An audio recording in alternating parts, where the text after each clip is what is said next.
I had visions of I wanted to start on a close-up, and the camera would be mounted on the side of the car, and I'd be like 2 feet away from James Gardner, and I wanted to start on a close-up of him, and then a car would come up alongside. I would be able to pan off the car and shoot through the front wheel.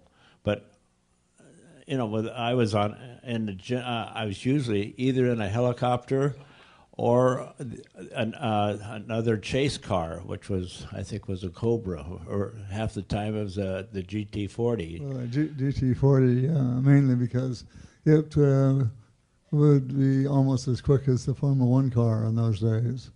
And then I would say, I want to be chasing this guy, whoever that was, Garner, or any of the other guys.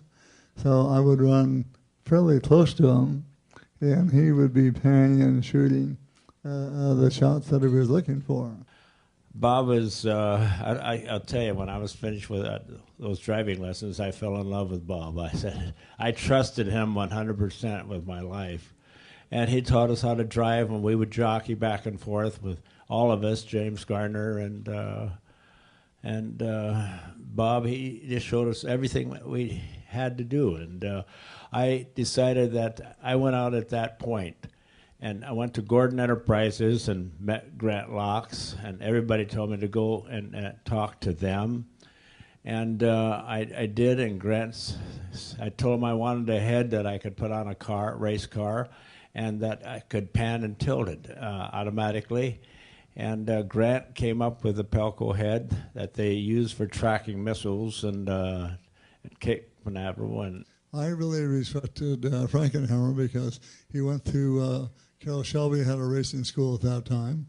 He wanted to go through a race school, this is way before my school, and learn what it's really like.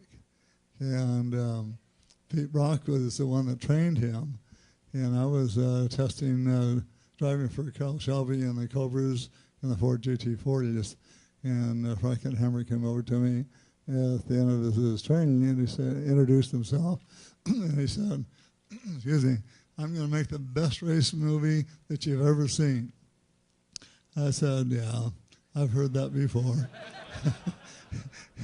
And he said, not like those Mickey Mouse movies that you've seen before. I said, okay. And he said, I understand you're going to be testing tomorrow up at Willow Springs Raceway. And would you mind if I rode with you? And I said, no, that'd be fine, but call Carroll Shelby and get approval. Of course, he called Carroll, and Shell said, yeah, do it. So we went up there, and on the way up there, he was asking me all kinds of questions about racing, and what it was like, what you look for, and all this. And one of the things he asked was, if you're going through a corner really fast and you make a mistake and you go off the road, what do? I said, if say you're going through a right-hand corner at 125, 140 somewhere, and you lift off the gas, say off the brake, as you go off the road, turn the wheel straight. Otherwise, you'll roll the car. Well, toward the end of the day, around 4 o'clock at Willow Springs, it used to blow a lot of wind, blew gravel and dust across the corner. And we're doing about 170 in this Cobra. And I thought, we're not going to make this. And this could be the end of my racing career with Frankenhammer. We went off, and I did exactly what I told him I would do. But he thought, Evan, that I did it to demonstrate it.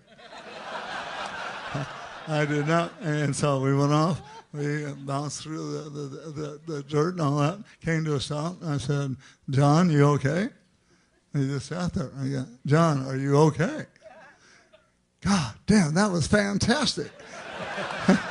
I never told them until the end of the movie.